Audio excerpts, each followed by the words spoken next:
pós do Albert Einstein de auditoria, né? E hoje eu estou atuando na Audicare, no país todo, e faço parte da Sociedade Brasileira de Auditoria. Conflitos de interesse. Atualmente, né, como eu atuo como médico auditor na empresa Audicare Master, né? Esse é meu conflito. Então, vamos lá. Aqui são alguns tópicos da aula, tá? Eu vou pegar alguns princípios para tentar facilitar, beleza? Para o que a gente utiliza mais no dia a dia, tá? Antes de tudo, a gente lembrar que a Lei 9.656 de 98 foi onde começou a regulamentação dos planos de saúde não regulamentados para os planos de saúde adaptados, né? E a partir dessa mudança que a gente começou a ter alguns padrões, né? Como os padrões TIS e TUS, né? Então, a partir de janeiro de 1999 que a gente começou a realmente ter uma mudança e um padrão. O TIS, né, é uma troca de informações, né, implementada pela ANS, e a TUS é uma terminologia unificada de saúde suplementar, padronizando nomenclaturas, códigos, CBHPM. Então, as operadoras de saúde em geral devem seguir a mesma terminologia e obedecer, né, as técnicas da TUS, conforme a ANS, né? Então, é preenchido a guia TIS, né, com os códigos TUS a serem solicitados, né? Eu vou colocar um exemplo aqui para vocês. Os convênios, eles seguem os prazos específicos para o faturamento da conta. Então, assim, elas têm um prazo, após a alta do paciente, para enviar a conta para ser faturada. O período varia entre 60, 90 e 120 dias. Por isso que a gente, como atua como auditor, a gente tem essa cobrança, né, de ir no prestador, né, de liberar a conta para eles, né. Então, de auditar a conta, né, e finalizar para ela ser liberada, né. Vamos lá. Quando a guia sofre uma glosa, o prazo de faturamento dela pode se estender, né? Então acaba que tem consenso, né? Isso interfere, né? Então uma glosa é quando a operadora não concorda em pagar por algum item na conta hospitalar, né? Segundo a Rosa e Gomes, glosa é o não pagamento por parte da fonte pagadora do valor da fatura apresentada pelo prestador de serviço de saúde, né? Pode ser um tipo de glosa total, né? Que é o não pagamento da conta como um todo, né? Ou a glosa parcial, da parte de uma determinada conta, né? Ou de alguns itens dos grupos de faturamento da conta. Aí aqui alguns exemplos de glosa, né? É um comentário explicativo, uma anotação, isso é do dicionário Michaelis, tá? Uma observação crítica ao comportamento, né? Ou anulação de algo em algum texto, tá? Tipos de glosa que nós temos hoje na prática, né? A glosa administrativa, né? São recorrentes de falhas operacionais no momento de cobrança, falta de interação entre o plano de saúde e o prestador, por exemplo, falta de assinatura do médico em ficha clínica, glosas técnicas relacionadas aos procedimentos realizados junto ao paciente. Podem ser solicitados muitas vezes relatórios adicionais de esclarecimento. Vou colocar exemplos para vocês aqui na prática, tá? Acerca de prescrições de medicamentos, registro de curativos, procedimentos realizados, glosas comerciais provenientes de itens, quanto aos seus valores, tabelas, códigos de procedimentos, contratos de serviços, coberturas comerciais, tá? Ou glosas lineares, né, que é uma postura unilateral da fonte pagadora, no caso seria de uma operadora de saúde específica, que resolve glosar um valor específico todo mês. Por exemplo, esse mês a operadora vai glosar 5%, esse ano, todos os meses 5%. Isso é um tipo de glosa linear, né, sem razão técnica ou legal para tal atitude. Aqui um exemplo de glosa, tá? Que eu coloquei para vocês. Foi solicitado uma imunoglobulina, tá bom? Eles pediram 23 doses. Só que conforme a prescrição e a checagem, foi utilizado apenas 6. O paciente teve uma intercorrência na primeira utilização e ele negou a utilização posterior dessa imunoglobulina. Então, assim, na conta, a gente recebe a conta, né? Aqui o valor é um valor bem alto, né? E a gente precisa analisar o prontuário desse paciente, para a gente realmente ver se foi utilizado os dias, os horários, tá? Aqui um exemplo de glosa, beleza? glosas técnicas, né? Falta de checagem de medicamentos e procedimentos, ausência de checagem de medicamentos com devido horário de realização, descrição incompleta da assistência de enfermagem, divergência de informações do serviço assistencial, seja de enfermagem ou da parte médica prestada ao paciente. Aqui um exemplo de uma guia de autorização, né? O padrão X preenchida. Aí nós temos ela, vem o nome do beneficiário, com a carteirinha, o plano, a validade da carteirinha, dados do contratado, a internação, é um regime de internação hospitalar ou hospital dia, a indicação clínica, né? Tem que ter um breve resumo do porquê de estar solicitando essa internação, seja em regime hospitalar ou hospital dia. Os procedimentos solicitados, né, no padrão TUS, o local onde o médico solicitante insere os códigos dos procedimentos com descrição e quantidade. Datar e assinar, ele sempre deve ser carimbado e assinado, tá? Pelo médico assistente. Isso aqui é um padrão nacional, tá? De solicitação. Se vocês tiverem alguma dúvida, podem perguntar, podem ir falando, tá? Vamos lá. O rol da ANS é uma listagem mínima de cobertura obrigatória de exames, consultas, procedimentos, né? Então, as operadoras de saúde têm a obrigatoriedade de conceder coberturas, né? Para os novos planos adaptados, que foram aqueles que a gente falou lá no início, né? Então, listados nos rol, tá? Ele sofre uma atualização periódica agora. Antes, ele era atualizado de 2 em 2 anos. Agora, a proposta já é uma atualização semestral, né? Então, a gente tem que sempre ficar dando uma olhada, acompanhando o rol. E ele traz mudanças significativas no equilíbrio econômico e financeiro, né, do país, né? Então, a gente precisa ter uma transparência no setor de saúde suplementar e para evitar, né, gastos excessivos, tá? DUT, procedimentos com diretriz de utilização técnica, né? São eventos listados no rol da ANS e possuem critérios para sua utilização, chamados as DUT, né? Então, são critérios baseados nas melhores evidências científicas para que seja possível garantir a cobertura pelas operadoras de saúde. Então, existe o rol da ANS, que é a listagem mínima obrigatória, né? Porém, alguns procedimentos a gente tem as DUTs, né? Para que a operadora conceda cobertura daquele procedimento para o paciente. E quando não houver cobertura, por exemplo, isso aqui eu vejo bastante na prática, tá? Que é a laser terapia para o tratamento da mucosite oral, né? Ou orofaringe, que é a DUT 51, né? Então, é obrigatório pela operadora de saúde, né, fornecer em pacientes com diagnóstico de câncer em região de cabeça e pescoço, CA hematopoético, né, quando a proposta terapêutica for o transplante de medula óssea, ou CA hematopoético, né?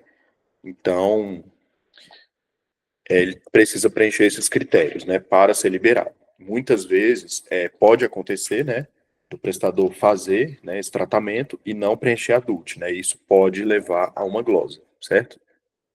Tá aqui o rol de procedimentos, né, da ANS, certo? Aí, por exemplo, esse aqui é um código cirúrgico. Ele foi solicitado, né, um implante intratecal de bombas para infusão de fármacos. E ele tem uma DUT específica, né? Então, como que a operadora age, né? Em razão de que esse código possui DUT específica para tratamento de dor ou espasticidade, não sendo contemplado para finalidade de simples implante de reservatório para infusão de fármaco quimioterápico, né? Conforme a avaliação da auditoria, segundo o que preconiza o rol da ANS. Então, essa é uma glosa baseada no DUT, né? De um código cirúrgico que foi solicitado, né? Então, esse código específico do implante intratecal, ele tem suas definições, né? Ele precisa, tá, preencher esses critérios para ser a cobertura obrigatória, né? Dor crônica, quando atestado pelo médico, todos esses critérios, né? Ou pacientes que possuem espasticidade, quando atestado pelo médico, esses critérios aqui de baixo, tá? Então, além de analisar a DUT, você precisa verificar, né? A gente precisa checar se realmente está de acordo, né? Se o paciente possui, né, o que a DUT exige, tá? Conta hospitalar. Faturamento, né, é a soma dos valores das faturas emitidas em determinado período, né? Então, a conta hospitalar, ela é um instrumento do hospital, né? Através dele, né, que a gente vai transformar, né? Que o prestador transforma a assistência prestada em um produto que gere e entregue valor, né? O faturamento hospitalar é uma das áreas mais exigentes, complexas e desafiadoras na gestão de hospitais e clínicas da saúde, né, para os gestores. Então, a busca pela redução de glosas é constante, passa pela rotina operacional do faturamento hospitalar, né, como gerenciamento de custos e de receitas, né, de modo com que a qualidade do atendimento e a utilização de recursos, né, possam ser cada vez mais aprimorados, né. Três principais razões de glosas: erros dos hospitais ao preencher e enviar dados dentro da conta, realização de procedimentos sem autorização, cobrança de guia e duplicidade, tá? A gente também tem várias razões de glosa, como glosa de medicamentos, né? Códigos solicitados de forma errada, procedimentos muitas vezes que não foram realizados, estão sendo cobrados, ou cobrança de OPME ou HM, né? Vou citar alguns exemplos posteriormente. Simpro e Brasíndice, resumindo para vocês, tá? A Simpro, né, é mais utilizada para materiais descartáveis, né, que são negociados em contrato, tá? A Brasíndice é para medicamentos, né, o guia farmacêutico é a referência. Vou dar um exemplo para vocês aqui, tá? É um hospital fictício, né, o Hospital Sua Saúde é a nossa maior riqueza, tá? A diária hospitalar é uma permanência de um paciente por um período indivisível de até 24 horas, né? Normalmente, a definição de início ou fim do período é de competência da instituição hospitalar. Então, esse aqui é o contrato da diária, né, do hospital. Fala que se inicia às 11 horas e o fechamento ocorre às 11 do dia seguinte, né, quando começa a contar um novo período, tá? E ele fala que é lei do destino. No caso de transferência entre unidades de internação, prevalecerá a cobrança daquela de maior complexidade, independente do tempo de permanência. Então, se o paciente estava no apartamento e foi para a UTI, essa diária será paga como UTI. Ou se ele foi de alta da UTI para o apartamento, nesse mesmo dia será pago o apartamento. O que pode ser cobrado? Aqui nesse hospital fictício, ele colocou algumas coisas, né? Então, refeições do paciente, honorários médicos, cama hospitalar eletrônica. Então, qualquer desses itens que estão inclusos, se eles vierem na conta hospitalar, né, eles são passíveis de glosa. Por quê? Porque eles fazem parte dessa diária, né? Os itens exclusos, medicamentos, hemoterapia, isso aqui, tudo vai passar pela auditoria também, né? Então, assim, ficar sempre atento ao tipo de diária, ao que tem nessa diária no hospital em que você está auditando, né, que você trabalha, para ver se realmente está sendo cobrado em conta. CBHPM é a classificação brasileira hierárquica, né, de procedimentos médicos, foi criada em 2003, né? Então, é uma tabela de ordenamento, né, de métodos e procedimentos da área terapêutica e diagnóstica. Determina portes, complexidade, métodos. A regulamentação dela tem como base a resolução CFM 1673 de 2003. No documento, o CFM adota, né, esse padrão mínimo e ético de remuneração. Na prática, é muito importante, tá, saber a CBHPM. Eu demorei um tempo para realmente ir atrás e entender, começar a ler essa tabela, porque eu não tive essa orientação, assim, do tamanho, da importância que ela tem. Vou dar alguns exemplos para vocês aqui, tá? Da CBHPM 4.5, certo? Ele diz que quando um ato cirúrgico for parte integrante de outro, valorar-se-á não o somatório do conjunto, mas apenas o ato principal. Como que isso funciona na prática? Foi solicitado um código laparotomia exploradora, ou para biópsia, ou para drenagem de abscesso. Sendo que já tem um código principal, que é distorção de volvo por laparoscopia. De acordo com a CBHPM, né, que ela fala que quando um ato for integrante de outro, né, não se soma o conjunto, mas é apenas o principal. Então, assim, não são computados códigos em sequência, né?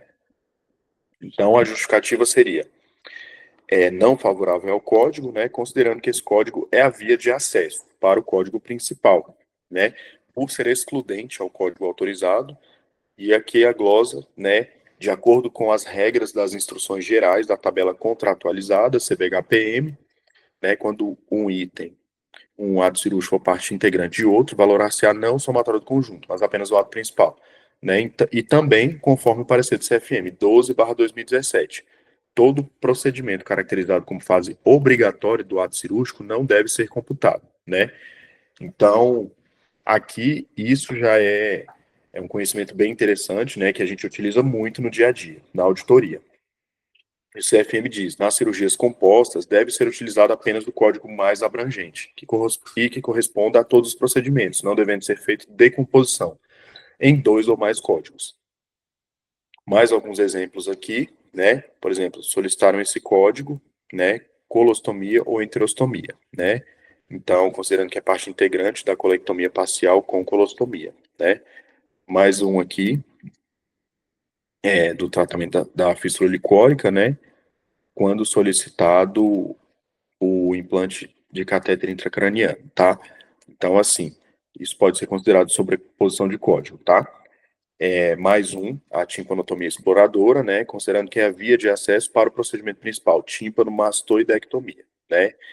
Então, de acordo com a CBHPM e o parecer do CFM, essa glosa é feita, né, caso seja feita essa cobrança em conta. Tem mais alguns aqui, né, que é a ureterorenolita tripsia rígida unilateral, né, e desfavorável à retirada endoscópica de cálculo, né, por ser considerado tempo cirúrgico do código principal, né, não realizado de forma isolada. Tem esse detalhe também, né, então pode ter essa situação, tá? E mais um aqui também, a angiografia por punção, né, no código de embolização, né, então todos esses códigos são passíveis de passar pela auditoria, né, e serem analisados. Na prática, como é que funciona isso, tá? Aqui está um exemplo, né, de um código onde foi solicitado a timpanotomia exploradora unilateral, né? E aqui tá cobrando o valor do código, né? Então, ele é parte integrante do principal. Então, é feita a glosa, né? E, e é dessa forma que a gente consegue utilizar, né, tanto a CBHPM quanto o parecer do CFM na prática. Vocês têm alguma dúvida? Estão entendendo? Tá tranquilo? Tá muito rápido? Pode falar, Germana. Tô entendendo, sim, tá tranquilo. Tá tranquilo? Beleza, então. Vamos lá. Então, esse aqui é um exemplo prático da CBHPM. Tá bom, Professor, pessoal? Pode falar. boa noite, com licença, Germana, de Fortaleza, Ceará. Certo. Professor, diante do exposto, atentar também para os acordos, né? Para os aditivos, porque nós utilizamos sim as tabelas, nós utilizamos tudo que compõe as taxas, as cobranças, mas atentar bem para os acordos. Muitas vezes tem aditivos, né? Ver a Uhum. parte corporativa também, dentro Sim, da auditoria, tá? tá. Isso é importante também. Eu vou falar um pouco sobre isso na frente também, tá? Outro detalhe importante que a gente tem que estar sempre atento, né, ao analisar uma conta, é sobre o carimbo médico, tá, pessoal? Isso aqui já deu um ruído, tá, em vários lugares, e eu tô pegando um exemplo aqui para vocês, né? E foi falado que a exigência de utilização do carimbo para pagamento de honorários médicos de qualquer integrante da equipe cirúrgica não tem nenhum fundamento ético e jurídico, né? Cabe ao médico auditor recomendar medidas corretivas em seu relatório, caso as encontre. Então, assim, falou que não podia glosar algum valor, isso subiu, né, para o CFM, e a fala final deles, né, é o seguinte: a identificação do médico se faz pelo seu número de inscrição no Conselho Regional, o qual é único e transferível, bem como sua assinatura. Então, assim, não necessariamente precisa ter o carimbo, tá? Mas aqui é um exemplo de glosa por ausência de carimbo, né?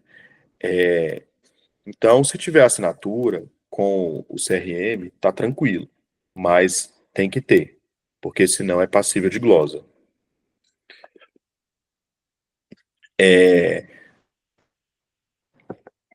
Sobre o parecer do CFM 12/2017. Isso aqui é muito importante, porque ele sustenta a CBHPM. Então, ele é bem claro: todo procedimento caracterizado como fase obrigatória do ato cirúrgico não deve ser computado.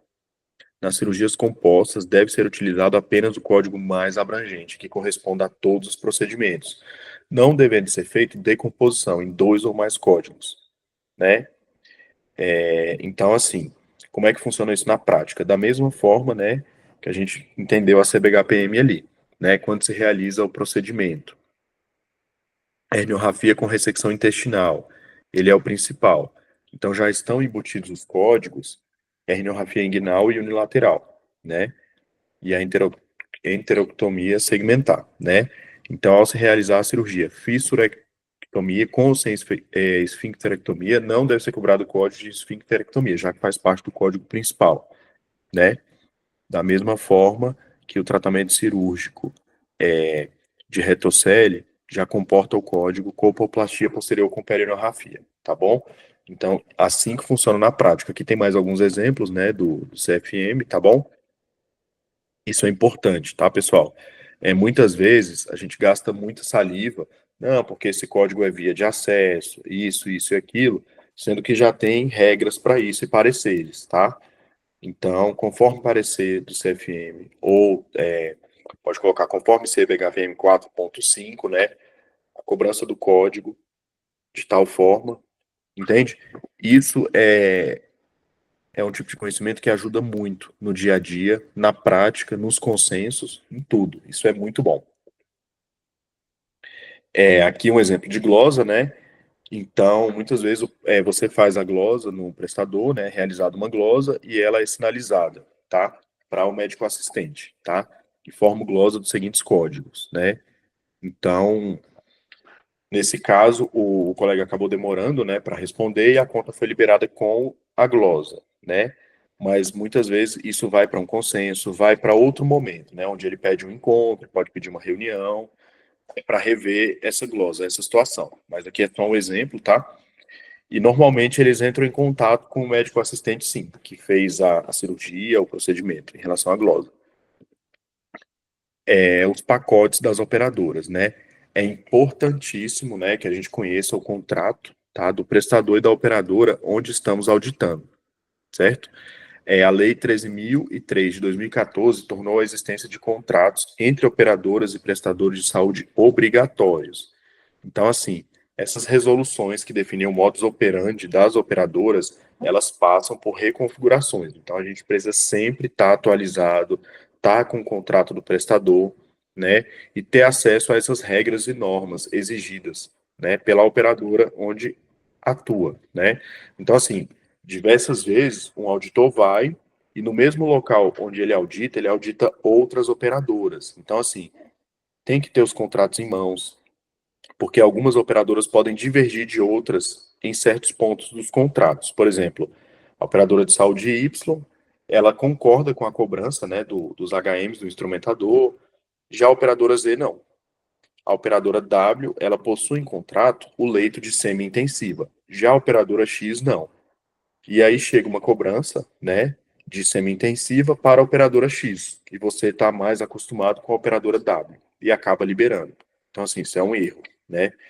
A importância do contrato é muito grande, tá?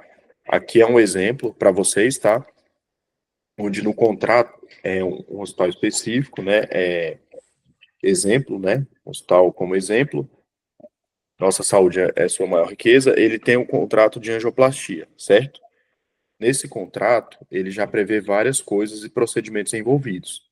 Então, estavam cobrando um pacote de angioplastia coronária, 2 pacotes e um a mais, 3 no total, né? E um de CAT. E analisando o contrato, a gente percebe que não eram 3 no total, eram apenas 2. Então é feito a glosa de um pacote baseado na análise do contrato. Porque os outros códigos que estavam solicitando, além desses 2 de laranja, já estavam no contrato, né? Desse mesmo pacote. Então eles estão inclusos, tá?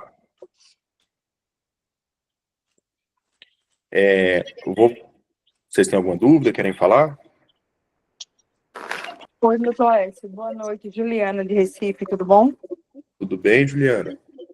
Só voltando um pouquinho em relação ao carimbo que você estava fazendo ênfase. Caso não tenha o carimbo do médico, né, a assinatura com o conselho de classe. Aí eu te pergunto, assinatura ou nome legível com conselho de classe? Não precisa ter o carimbo necessariamente. Se tiver Isso. a assinatura com o número de conselho, já serve, tá?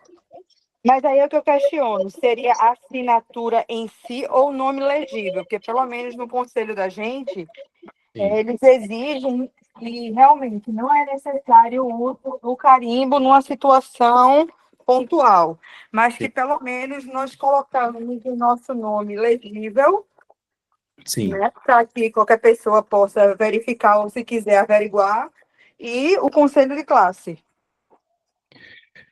Pode ser tanto a assinatura quanto o nome, mas tem que ter o conselho e a identificação, né? Seja por assinatura ou pelo nome escrito.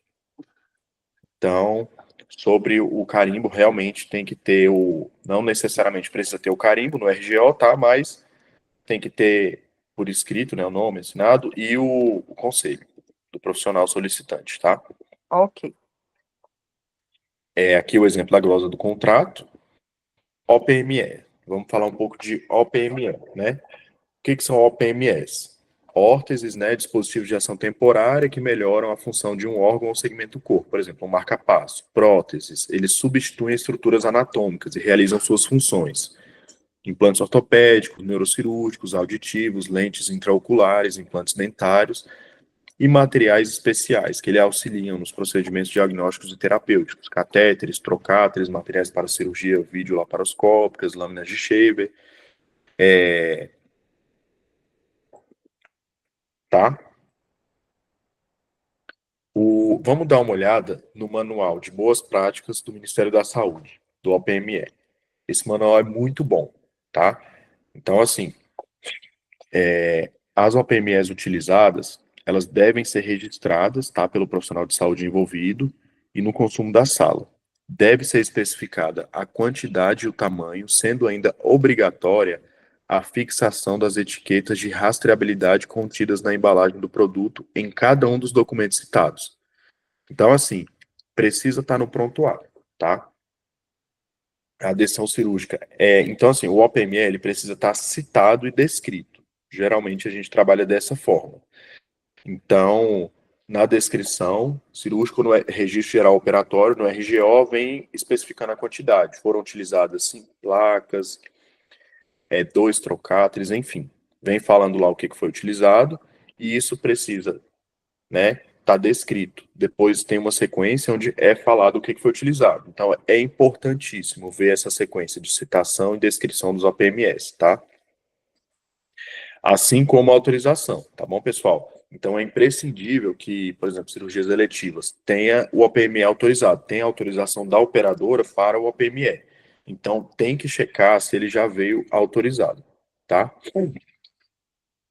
Sobre a assinatura, por exemplo, que foi comentado ali, se o contrato do convênio exigir o carimbo, tem que ter carimbo na folha de atendimento ou da cirurgia. Alguns convênios têm isso em contrato, por isso que eu falei dos contratos lá atrás. Cada operadora tem um contrato, tá? E isso influencia muito na auditoria da conta. A gente tem que saber o contrato de frente para trás, de trás para frente, tá? O controle na utilização do OPME é de responsabilidade dos profissionais envolvidos na realização do procedimento, né, que deverão registrar na decisão cirúrgica, no registro de consumo da sala e no prontuário do paciente todas as informações sobre as OPMEs utilizadas. Nome do produto, fabricante, tamanho, quantitativo, descrição do implante realizado, tá? Os lacres também tem aqui, tá? Então, assim, os lacres, eles têm que estar anexados ao prontuário, tá bom? É obrigatória a fixação neste documento da etiqueta de rastreabilidade das OPMS, né? Então, esse lacre, ele também comprova. A gente precisa dele. Não pode ser a cópia, tem que ser o original, tá? Comunicação de uso. Tem que ter todos citados, descritos, né? Igual a gente falou, tá? O registro na sala de consumo. O controle da OPME. O que acontece? Alguns OPMEs não têm lacre, né? São os casos da maioria dos ortopédicos, placas, parafuso, placa em L, né, da bucomaxilo, também. Então, quando tiver indicação de exame de imagem para controle, ele deve ser anexado ao prontuário do paciente, comprovando a efetiva utilização no ato cirúrgico, tá? Então, precisa da escopia, tá? Chegou uma conta de que tem OPME, né, desse tipo que não tem lacre, placa, parafuso, precisa da escopia, né? Então, a primeira coisa que a gente faz é questionar, existe escopia? Foi realizada escopia? Tá? Vamos lá. No manual fala, tá? Do manual de boas práticas, a gente acabou de mostrar, né, que quando o procedimento tiver indicação de imagem, ele deve ser anexado ao prontuário. Aqui está um exemplo de uma escopia sendo realizada, tá? Dentro do centro cirúrgico, no pé do paciente, tá? Com os parafusos ali já, beleza?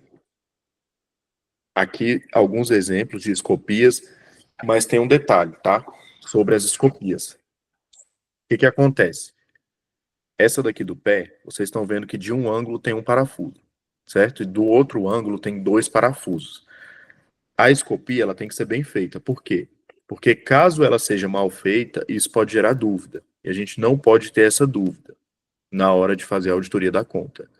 Quando a gente receber a escopia, a gente realmente tem que fazer essa contagem e tem que bater com tudo que está descrito. A escopia realmente é uma prova, né, da quantidade que foi utilizada, implantada. Tá bom? Então, sempre cobrem essa escopia bem feita, tá? Poxa, mas tá dando para a gente realmente analisar, entender tudo que foi utilizado aqui, tá? Isso é muito importante. Aqui um exemplo para vocês, tá? Em 2015 a gente teve aquele caso da máfia das próteses, né? E aqui eles colocam, para justificar operações tão caras, cobravam por produtos que sequer eram utilizados. Então, assim, com a escopia, a gente consegue ver o que foi utilizado ou não, né? Então, assim, isso já ajuda muito, tá, pessoal? A escopia realmente ela auxilia muito a gente identificar. Então, não tem como a gente pagar por algo, né, ou concordar com a autorização de uma PME que não está escrito, né?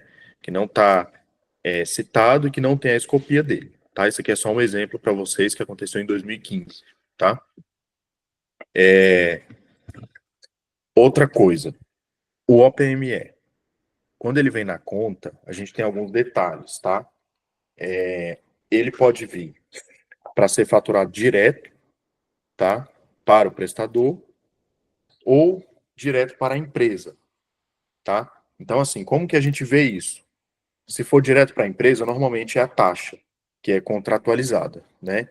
Então, o hospital recebe a taxa e o valor do OPME vai para a empresa. A gente precisa analisar isso na conta, quando a gente está fazendo auditoria do OPME. Então, ele fala, liberado o OPME no valor total de 26.180, faturamento diretamente para a empresa, tá? Então, o hospital recebe a taxa contratualizada, entende? Então, a gente sempre precisa observar se é em conta ou diretamente para o fornecedor, tá? Conforme o contrato celebrado entre as partes, autorizada a cobrança dos materiais diretamente pelo prestador. Então, nesse caso, é pelo hospital, né? Então, todo o valor do OPME vai para o hospital, né? A gente precisa analisar tudo que foi utilizado, né? Para ver se realmente se vai ser pago só a taxa e a taxa cheia. Por quê? Porque às vezes, e todos os OPMEs, a operadora autoriza todos os OPMEs, como nesse caso aqui, só que não. Só foi utilizado esse. Então a taxa vai diminuir e o valor total também vai diminuir. Então, mesmo que venha autorizado tudo, a gente precisa checar, confirmar se realmente tudo foi utilizado, né? Outra coisa, aqui é um exemplo de um hospital fictício, tá? Que eu criei. O Hospital Sua Saúde é a nossa riqueza. O honorário médico, a gente precisa ver se ele vem em conta também ou não, tá? Assim como o OPME. Então, assim, caso ele não venha e tenha sido cobrado, a gente chama isso de cobrança em duplicidade, tá? Por quê? Porque vai ser direto para a clínica e, e direto para o hospital. Então, assim, duas formas, tá? Então, sempre olhar a questão do OPME e do honorário, tá? Vem escrito, tem que olhar com cautela para não confundir se é diretamente para o prestador ou para a empresa, né? Se é para o hospital ou para a empresa. Se for para o hospital, então a gente vai lá e vai estar de acordo com a taxa de comercialização. Se for direto para a empresa, aí vai tudo, né?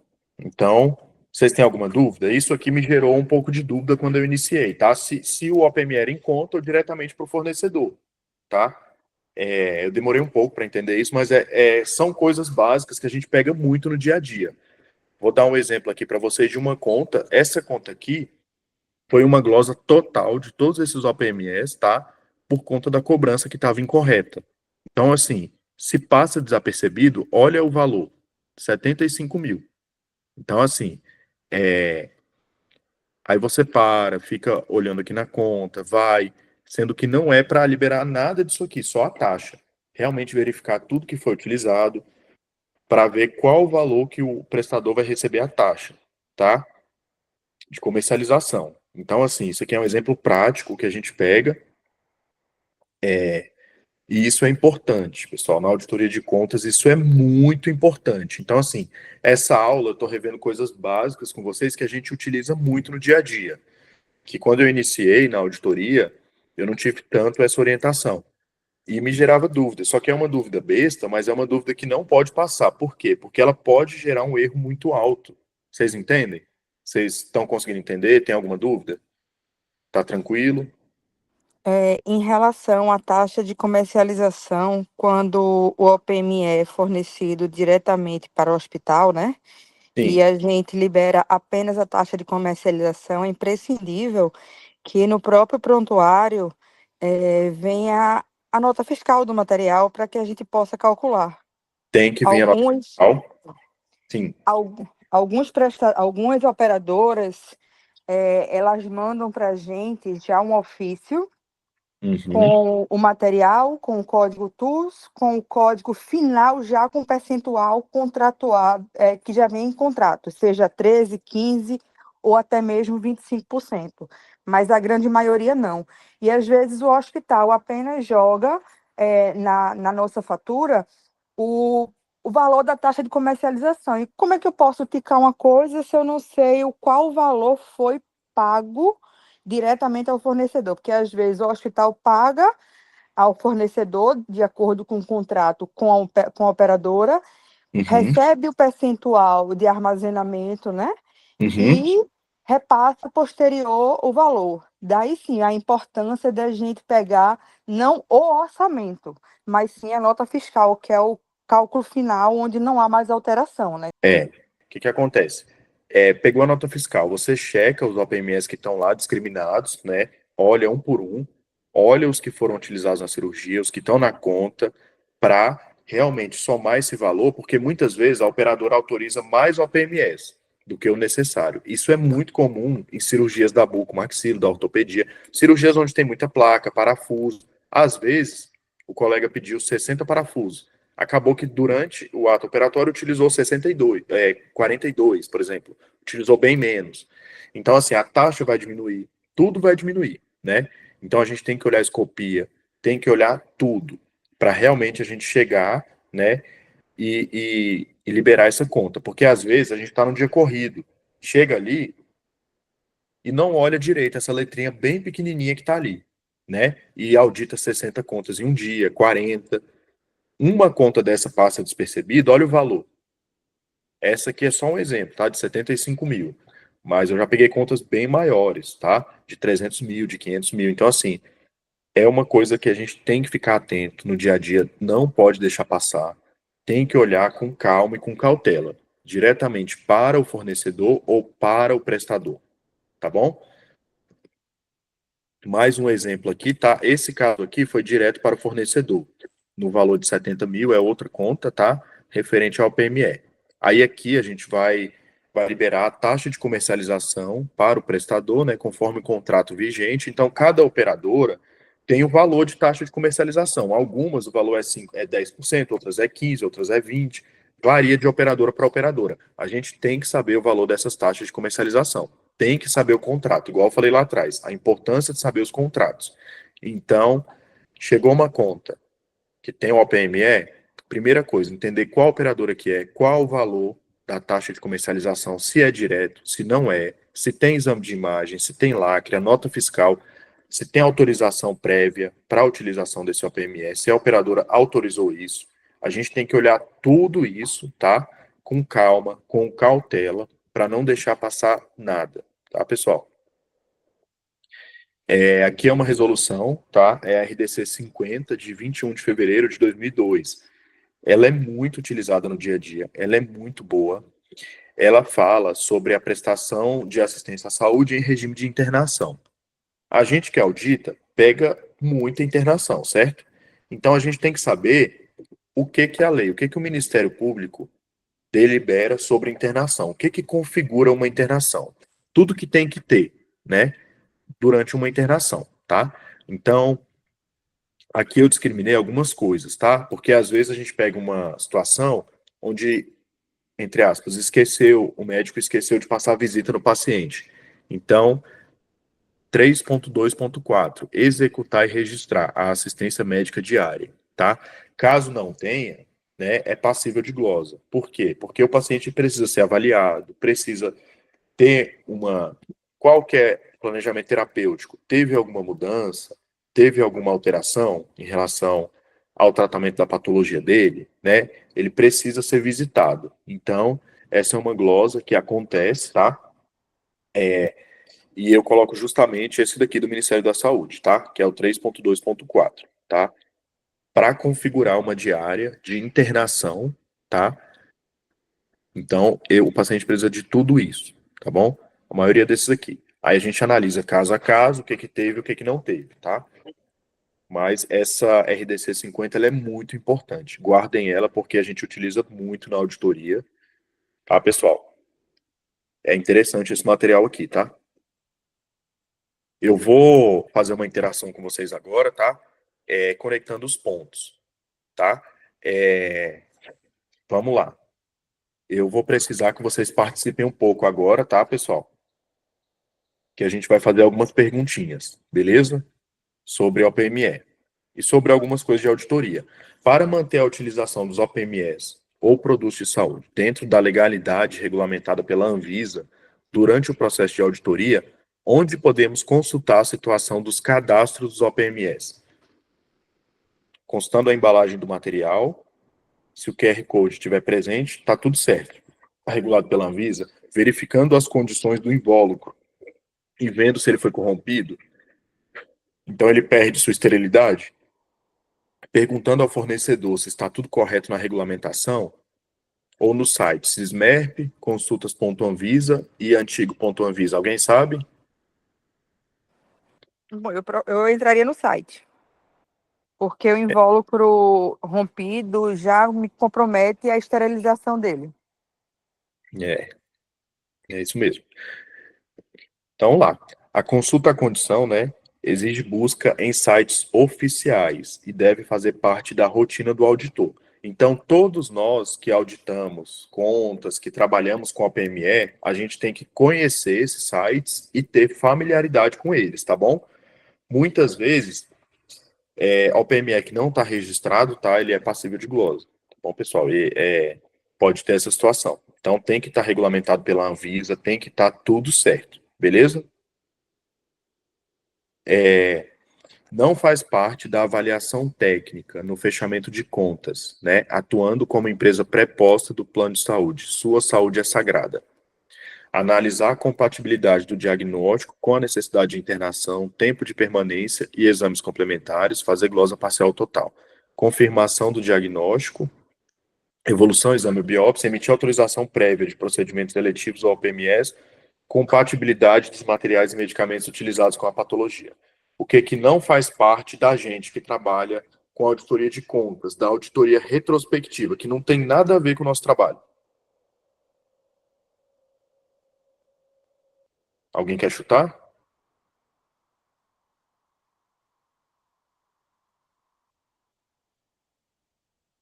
E aí?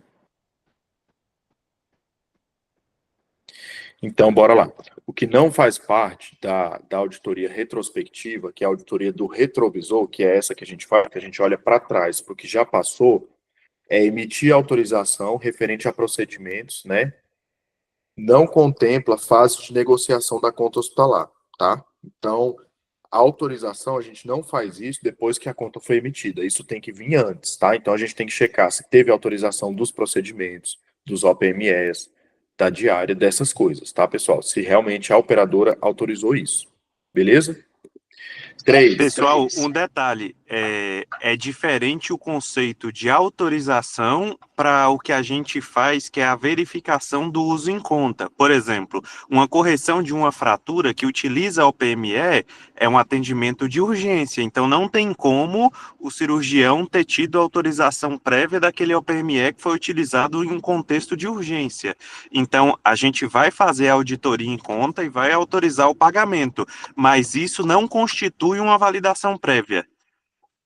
Correto, doutor Laércio? Correto, isso mesmo. Não faz Sem parte falar- da Sem Auto- falar que no ato cirúrgico, né, pode ocorrer que necessite de mais alguma coisa ou algo que foi solicitado seja incompatível com o tamanho utilizado, que também caberia um acréscimo pós. Agora, isso tudo, claro, bem embasado, bem justificado e, claro, se possível, for, né, não só os invólucros, mas as imagens também, para que possa ser mais facilmente liberado pela operadora. Sim. Isso também. Então, Aécio, o- fiquei só com uma dúvida num ponto anterior que você abordou sobre foi até o questionário 1, sobre a questão dos invólucros que podem estar corrompidos e comprometer a esterilização do OPME. Isso não caberia, então, uma auditoria pré-referente ao material? Porque uma vez que a conta já passou e eu preciso ter um invólucro para me fazer essa detecção, ela seria muito mais complexa de eu avaliar se houve um material contaminado antes do procedimento cirúrgico ou não, certo? certo. O que acontece? Tem operadoras que a gente faz auditoria dentro do centro cirúrgico. Eu já fiz esse tipo de auditoria, tá? A gente analisa esses OPMS dentro do centro cirúrgico, antes deles serem utilizados. Todos os lacres. Agora, se a gente vê que realmente ele está corrompido, durante esse tipo de auditoria, in loco, durante o ato operatório, aí sim, né? A gente entende que ele foi corrompido, né? O objetivo da questão aqui é a gente entender onde que a gente pode consultar a situação dos cadastros de OPME, entende? Porque, assim, quando a gente chegar na auditoria retrospectiva, eles já vão estar utilizados, né? Então, eles já vão estar abertos, tá? Sim. Então, assim, o objetivo é a gente entender e ter familiaridade com esses 3 sites aqui, tá? Mas, assim, não tem como, na auditoria retrospectiva, a gente realmente pegar um lacre, tá? Que já foi utilizado, tá? E isso a gente consegue olhar antes dele ser utilizado, se ele foi corrompido ou não, entende? A esterilidade dele, tá? Entendi agora. Entendeu agora? Pronto. Uma situação que já aconteceu comigo, doutor Laércio, foi o seguinte: na retrospectiva, eu fazendo a conta, verificando os invólucros, verificando no relato cirúrgico os materiais utilizados de acordo com o código de Anvisa, aquela coisa toda, eu sempre me atento às datas, porque mesmo que o invólucro esteja perfeito, se ele se tenha passado do período de esterilização, que ele considera um período de segurança, ele não está apto para ser utilizado, ele tem que voltar para ser reprocessado. E em uma situação dessa, eu peguei um invólucro, não sei se foi utilizado aquele ou foi um outro que foi anexado, mas ele já estava vencido há 2 anos. Tem que olhar também isso aí, tá? Então, isso aí eu consegui retirar da conta. O hospital não teve nem o que questionar, porque realmente, quando a gente está, um exemplo, em 2025, e o invólucro, a validade da esterilização era de 2023. Então, isso é uma coisa também que acontece. Isso aí realmente não tem argumento para isso. Tá? Ele tem que estar válido, né? Ele tem que ter não adianta pegar um OPME de 20 anos atrás, é um exemplo fictício, tá? De uma data que realmente não tem mais, né? Prazo, tá? Aí eu vou falar que isso é evento adverso, né? Porque se paciente evoluir com uma infecção de sítio, aí eles vão falar que todo o processo estava válido e alguém vai poder utilizar dessa informação falando, não, a sua esterilização não estava adequada, em conformidade. Então, eu Com peguei certeza. exatamente a inconformidade que gerou o dano. Com certeza, pode ser considerado sim. Várias inconformidades. Se ele falar que anexou um laudo, uma embalagem errada, ele está em inconformidade. É fraude.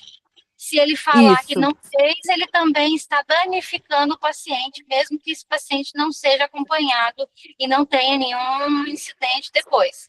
Então, são duas notificações que podem ocorrer aí. De todas as óticas, o prestador está não conforme.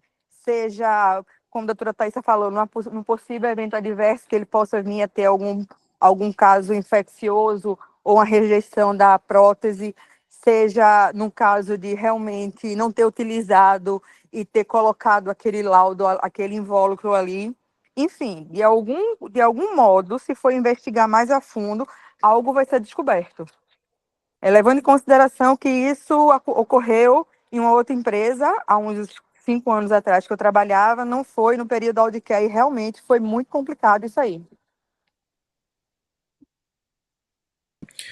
E só aproveitando o gancho, desculpa, doutor Laércio, a respeito do que vocês estão falando, isso é muito importante ser relatado mesmo nas ocorrências, porque se futuramente o próprio paciente, porventura, por algum ato indevido que ocorreu e isso gerou um comprometimento para o paciente, numa perícia judicial, esse relato é extremamente importante para que a gente possa até se respaldar de que se foi visto ou não na ocorrência durante a internação, ou o ato cirúrgico, ou até mesmo antes do ato acontecer.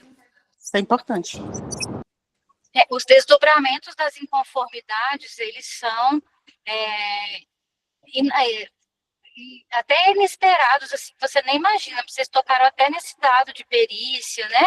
Então, todas as inconformidades que são consideradas, pelo menos preliminarmente, pelo auditor, de que não deveria, de que foi anexado algo errado, de que tem data de validade errada, de que esse anexo não tem o número da Anvisa, não consigo encontrar, e eles mostram print de outras telas, se aquilo não é possível de confirmar pela sua auditoria, até que se prove ao contrário, é passível de notificação minimamente, tá? Então, não basta, às vezes, não pagar e aquilo está superado, porque o desdobramento faz a gente responder do que todo mundo já fez, que sabe quando a nossa operadora vai lá e nos manda um e-mail e fala assim, olha, aconteceu lá em 2019 uma situação, se foi Audicare ou não foi, mas eu preciso que você investigue, aí nós temos que desarquivar a informação. Pensando que hoje a gente está caminhando para um digital, inclusive, como seria fácil se, após uma auditoria de contas, passados anos e anos numa perícia, numa recuperação financeira, num envolvimento de uma terceira, de um estipulante, de um problema jurídico, eu conseguisse acessar a informação da inconformidade, né?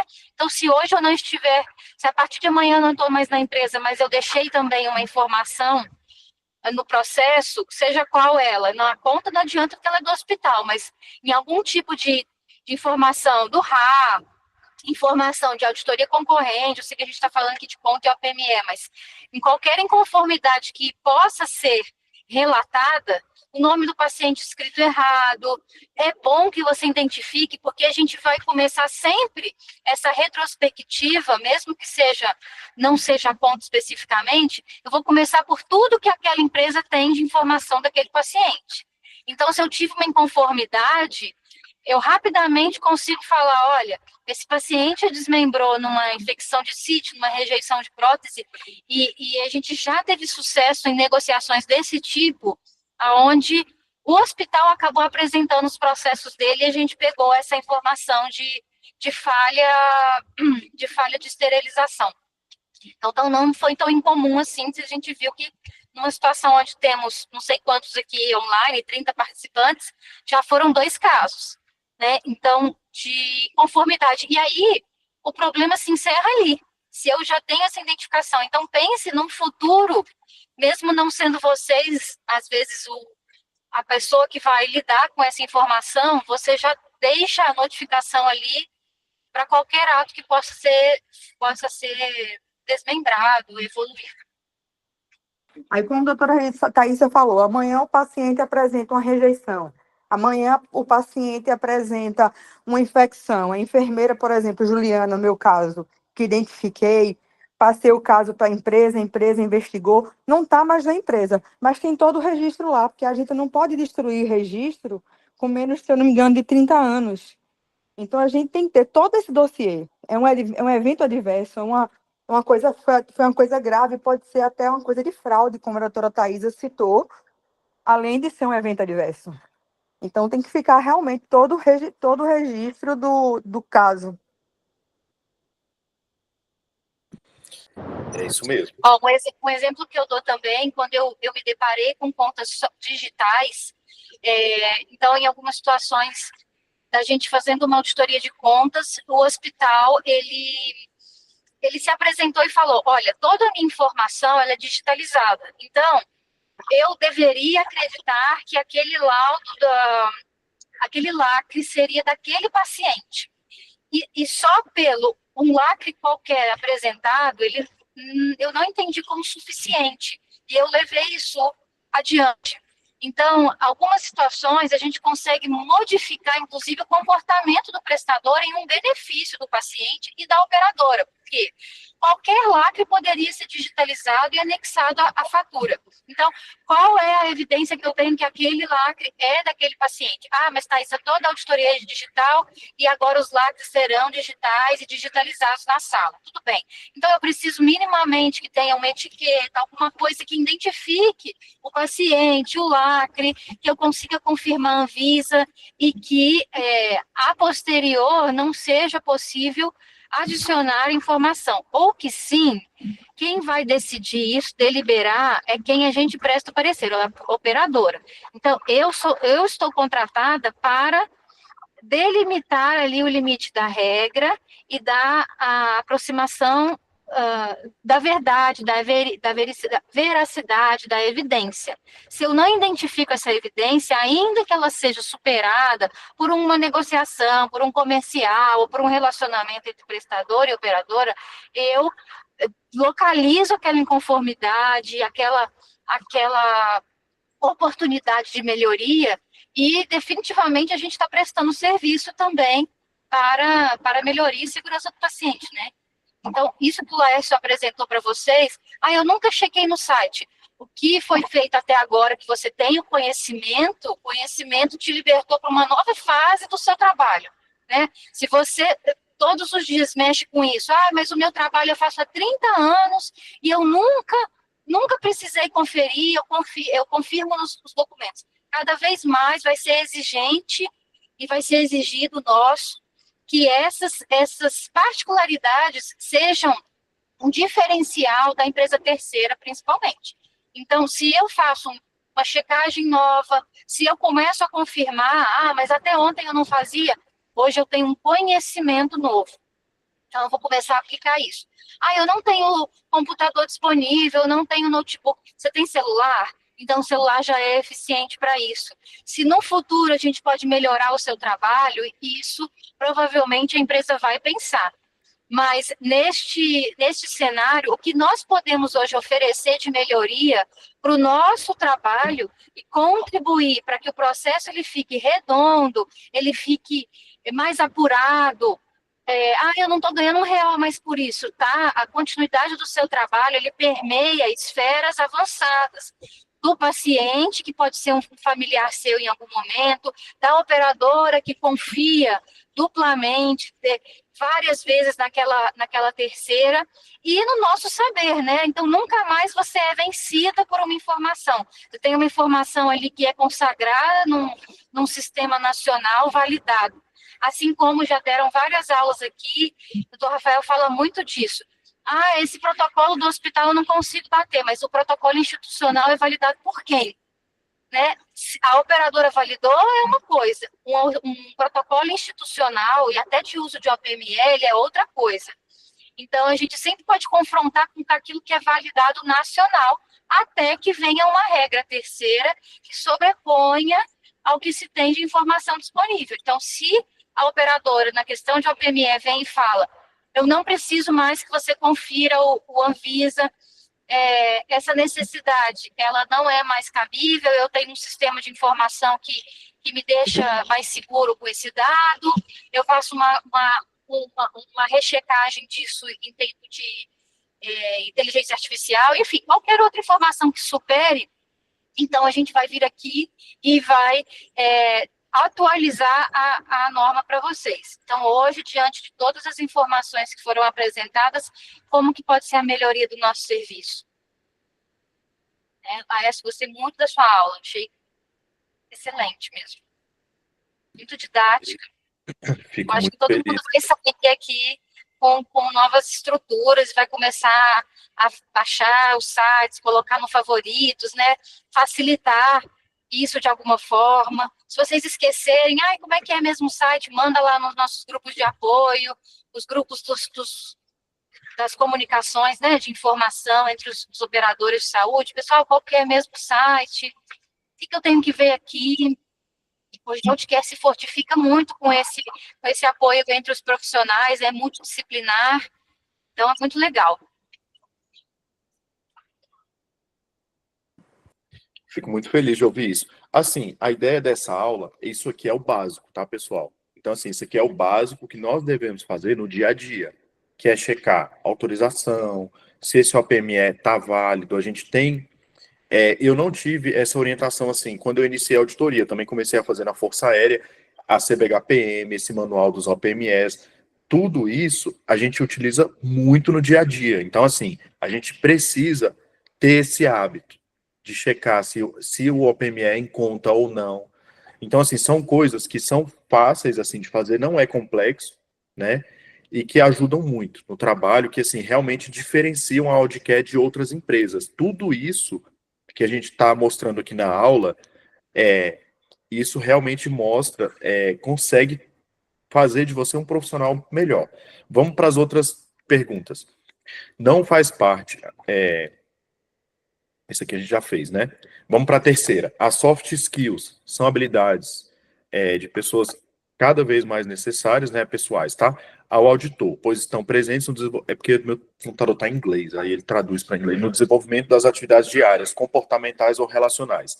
São exemplos de soft skills. Negociação e comunicação, conhecimento científico, conhecimento tributário, legislação ou habilidades assistenciais. Lembrando que são habilidades essenciais, tá, para o auditor, tá? Presente nas atividades diárias, né, comportamentais ou relacionais. E aí, alguém tem algum palpite? Dou-lhe uma, dou-lhe duas, dou-lhe três, bora lá.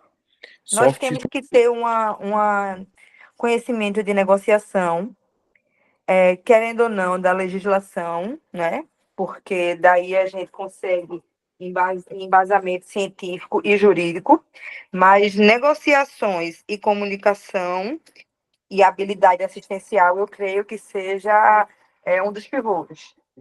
É o que eu tenho que trazer para minhas auditorias. Tá, bora lá.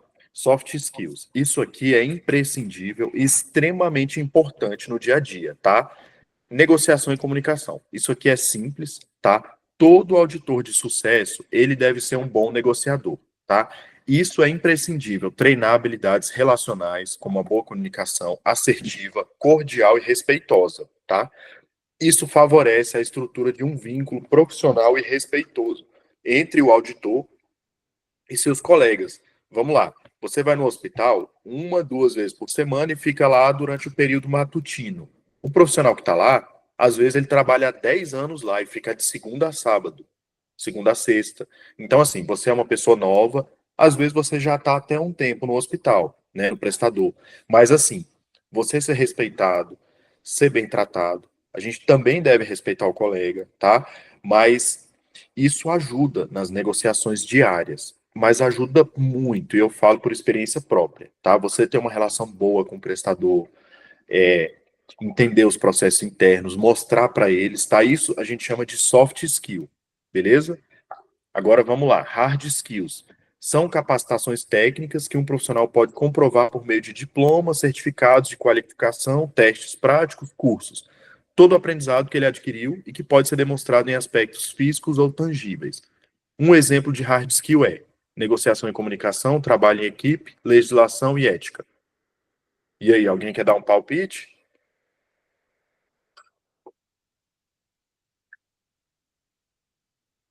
Dou-lhe uma, dou-lhe duas, dou-lhe três. Alguém? No chat. C. C? Legislação. É isso aí, muito bem. O que acontece? Essas coisas que eu mostrei para vocês aqui na aula, tá? Vamos lá, conhecimento específico sobre a legislação vigente no país e as regras de mercado devem fazer parte do preparo que precede a atividade do auditor. Então, o que acontece? Você está indo para um hospital. O ideal, tá? No mundo perfeito, no ideal, tá? Isso tem que preceder.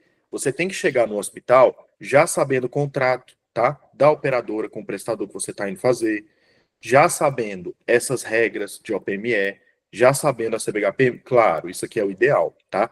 Isso vai facilitar o desenvolvimento das tarefas, né? Na medida que você consegue oferecer um trabalho de melhor qualidade e de acordo com o que é preconizado pelas leis vigentes no país. Exemplo, uma glosa baseada no parecer do CFM, 12/2017. Glosa decorrente, pois não configura internação, conforme preconiza a RDC 50. Em vez de você ir lá e gastar saliva, gastar texto, porque esse paciente, não sei o que, ficar explicando, entre aspas, o sexo dos anjos, isso aqui, isso aqui, isso aqui, isso aqui, isso aqui, você só coloca glosa decorrente, pois não configura internação, conforme preconiza a RDC 50.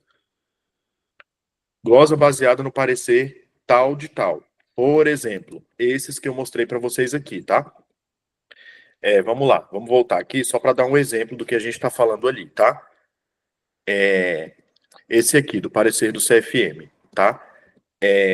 Pediram um código cirúrgico, e aí você vem e coloca considerado tempo cirúrgico conforme regra das instruções gerais da CBHPM. Ou você vai e coloca CBHPM item 4.5, né, associado ao parecer 12/2017 do CFM. Isso é um exemplo de hard skill. Vocês pegaram? Vocês conseguiram entender o que é hard skill? Esse tipo de conhecimento eu demorei muito para entender e para conseguir colocar ele na prática. Porque não é tão fácil assim. Depois que você começa a entender essas leis e essas regras, elas são muito úteis no dia a dia e te economizam muita saliva. Então, isso são as hard skills que a gente utiliza na auditoria, tá bom? Vocês pegaram? Tá tranquilo ainda? Tá muito rápido? Tá didática a aula? Tá de boa? Podem Tá falar aí, tranquilo. tá? Beleza? Vamos para a questão 5. Com relação à auditoria retrospectiva, podemos afirmar que é a etapa da auditoria operacional onde o auditor acompanha e valida a permanência hospitalar. Também faz a indicação de leitos de alta complexidade e de medicamentos de alto custo. É realizada após a alta do paciente, utilizando como meio de pesquisa o prontuário do paciente e os registros nele contidos. Etapa realizada em loco, durante a internação do paciente. Etapa da auditoria que ocorre antes da internação do paciente, de forma preventiva. E aí, alguém tem algum palpite? Vou voltar aqui.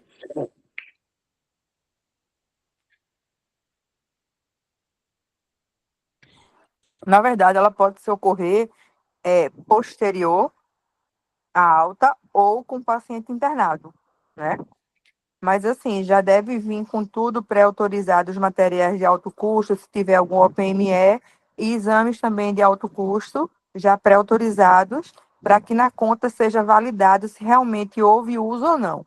Porque uma vez que ele é pré-autorizado, não quer dizer que o paciente tenha feito uso ou tenha feito o exame. Mas que, se necessário for, já vai estar ok, liberado para o paciente usar. Entendi. Sobre os tipos de auditoria que a gente tem hoje, né? que a gente chama de auditoria de autorização ou prospectiva, que é antes do paciente fazer qualquer coisa, né, onde ele vai no médico assistente, o médico indica uma cirurgia, os códigos e o PME, é passado por auditoria. Tem aquela auditoria que é durante a internação do paciente, que a gente acompanha ela, né, alguns chamam de auditoria operacional, tá? Acompanha e valida a permanência, e tem a retrospectiva, que é a do retrovisor, que a gente olha para o que já aconteceu, que é onde realmente chega a conta do paciente, né? Geralmente após a alta, né? Utilizando como meio de pesquisa, né? O que a gente tem, que a gente recebe é o prontuário do paciente, todos os registros neles contidos. Nesses registros, a gente olha, né? Então, o que que acontece? É cuidados prestados versus itens cobrados, né? É um processo de análise e avaliação, tá? Então, a gente vai fazer esse trabalho, né?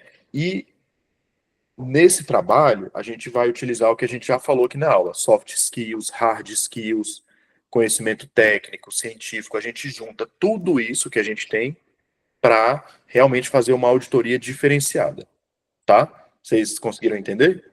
Tá tranquilo? 6. Consenso em auditoria é uma etapa que irá ocorrer caso as glosas não sejam acatadas. Quanto a ele, podemos considerar aqui: o foco do consenso deve ser sempre a garantia de um atendimento de qualidade ao paciente, preconizando a segurança e evitando custos ou gastos indevidos.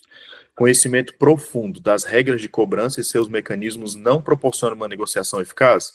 Conhecer os contratos firmados entre as partes e as leis vigentes são irrelevantes para negociação e consenso para operador e hospital. Os contratos firmados entre as partes não auxiliam e só atrapalham o consenso entre operador e hospital. E aí, pessoal? Onde que tá esse chat que eu não tô vendo?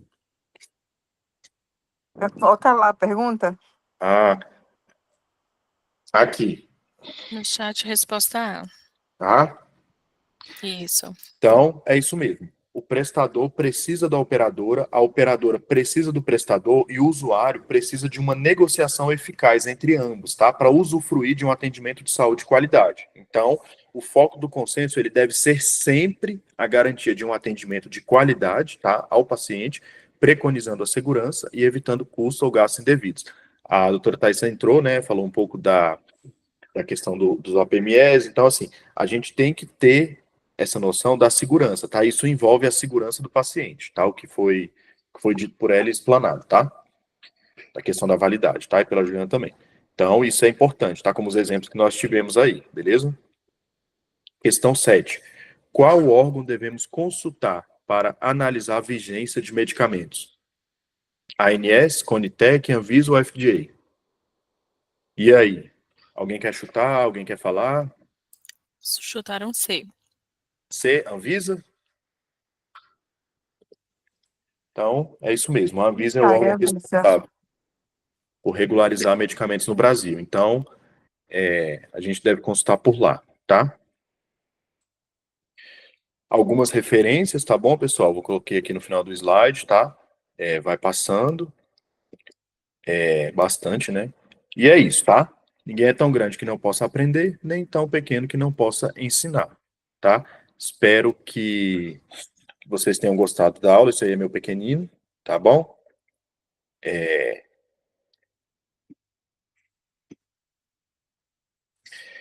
é isso.